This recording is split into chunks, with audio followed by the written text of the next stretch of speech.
ಇವತ್ತು ನಾನು ಒಂದು ಗ್ರೇವಿಯೊಂದಿಗೆ ಬಂದಿದ್ದೇನೆ. ಇದು ರೊಟ್ಟಿಗೆ, ಚಪಾತಿಗೆ, ಪರೋಟಕ್ಕೆ ಎಲ್ಲ ತುಂಬ ಚೆನ್ನಾಗಿ ಇರುವಂಥದ್ದು. ಇದು ಪಾಲಕ್ ಮಟರ್ ಅಂದರೆ ಹಸಿ ಬಟಾಣಿಯಿಂದ ಮಾಡಿರುವಂತಹ ಗ್ರೇವಿ. ತುಂಬಾ ಟೇಸ್ಟಿಯಾಗಿರುತ್ತೆ.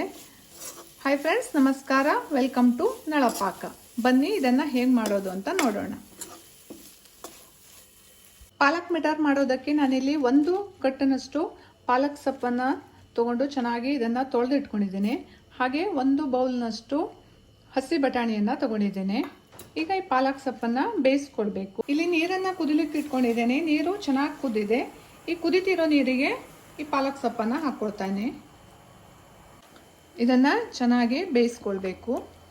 ಪಾಲಕ್ ಸೊಪ್ಪೇನು ಬೇಗ ಬೆಂದ್ಬಿಡುತ್ತೆ, ಜಾಸ್ತಿ ಟೈಮ್ ಏನು ತಗೊಳ್ಳಲ್ಲ.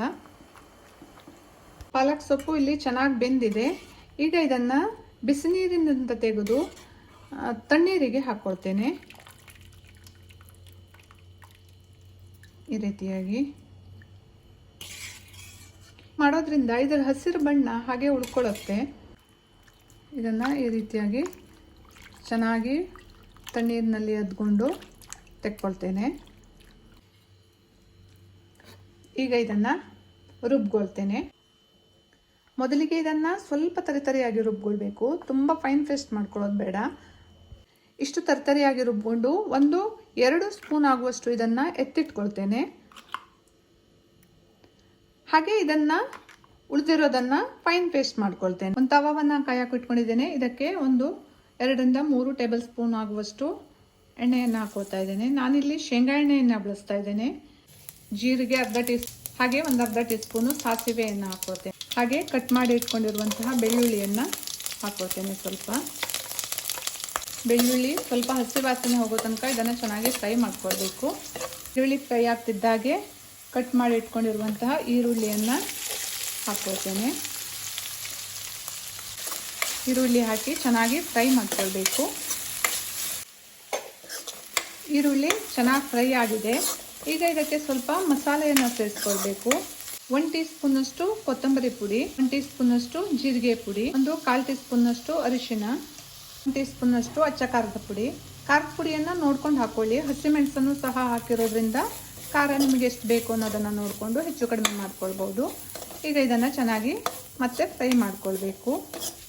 ಈಗ ಮೊದಲು ಎತ್ತಿಟ್ಕೊಂಡಿದ್ವಲ್ಲ ಆ ಪಾಲಕ್ ಸೊಪ್ಪಿನ ಪೇಸ್ಟನ್ನು ಇದಕ್ಕೆ ಸೇರಿಸ್ಕೊಳ್ತೇನೆ. ಇದನ್ನು ಚೆನ್ನಾಗಿ ಫ್ರೈ ಮಾಡ್ಕೊಳ್ಬೇಕು. ಇದರಲ್ಲಿರುವ ನೀರಿನ ಅಂಶ ಪೂರ್ತಿ ಹೋಗಬೇಕು, ಅಷ್ಟು ಇದನ್ನು ಫ್ರೈ ಮಾಡ್ಕೊಳ್ಬೇಕು. ಬೇಕಾಗುವಷ್ಟು ಉಪ್ಪನ್ನು ಸಹ ಸೇರಿಸ್ಕೊಳ್ತೇನೆ. 1/2 ಟೀ ಸ್ಪೂನ್ನಷ್ಟು ಆಮ್ಚೂರ್ ಪೌಡ್ರನ್ನು ಹಾಕ್ಕೊಳ್ತೇನೆ.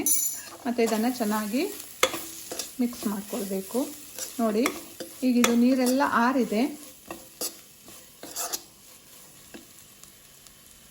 ಈಗ ಇದಕ್ಕೆ ಬಿಡಿಸಿಟ್ಕೊಂಡಿರುವಂಥ ಹಸಿರು ಬಟಾಣಿಯನ್ನು ಸೇರಿಸ್ಕೊಳ್ತೇನೆ.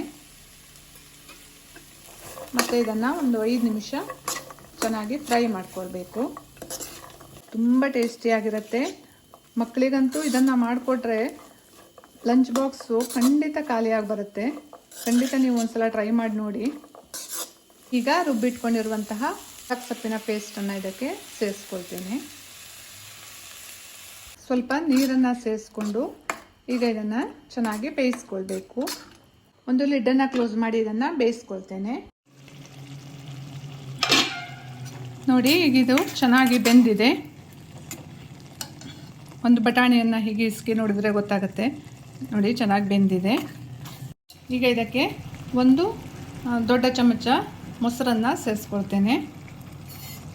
ಮತ್ತು ಇದನ್ನು ಚೆನ್ನಾಗಿ ಮಿಕ್ಸ್ ಮಾಡ್ಕೊಳ್ಬೇಕು. ಹಾಗೆ ಸ್ವಲ್ಪ ಕಸೂರಿ ಮೇಥಿಯನ್ನು ತೊಗೊಂಡಿದ್ದೇನೆ. ಇದನ್ನು ಕೈಯಲ್ಲೇ ಹೀಗೆ ಸ್ವಲ್ಪ ಹಿಸುಕಿ ಪುಡಿ ಮಾಡಿ ಇದನ್ನು ಹಾಕ್ಕೊಳ್ತೇನೆ. ಈಗ ಇದನ್ನು 1-2 ನಿಮಿಷ ಕುದಿಸ್ಕೊಂಡ್ರೆ ಸಾಕು. ಹೆಚ್ಚಿರುವಂತಹ ಕೊತ್ತಂಬರಿ ಸೊಪ್ಪನ್ನು ಸೇರಿಸ್ಕೊಳ್ತೇನೆ. ನೋಡಿ, ಈಗ ಇದು ರೆಡಿ ಆಗಿದೆ. ಈಗ ಇದಕ್ಕೊಂದು ಒಗ್ಗರಣೆಯನ್ನು ಮಾಡ್ಕೊಳ್ಬೇಕು. ಒಗ್ಗರಣೆಗೆ ಎಣ್ಣೆಯನ್ನು ಹಾಕ್ಕೊಳ್ತಾ ಇದ್ದೇನೆ. 1-2 ಟೇಬಲ್ ಸ್ಪೂನಷ್ಟು ಕಟ್ ಮಾಡಿ ಇಟ್ಕೊಂಡಿರುವಂತಹ ಬೆಳ್ಳುಳ್ಳಿಯನ್ನು ಹಾಕ್ಕೊಳ್ತೇನೆ. ಇದನ್ನು ಈ ಗ್ರೇವಿಗೆ ಸೇರಿಸ್ಕೊಂಡ್ರೆ ಆಯಿತು.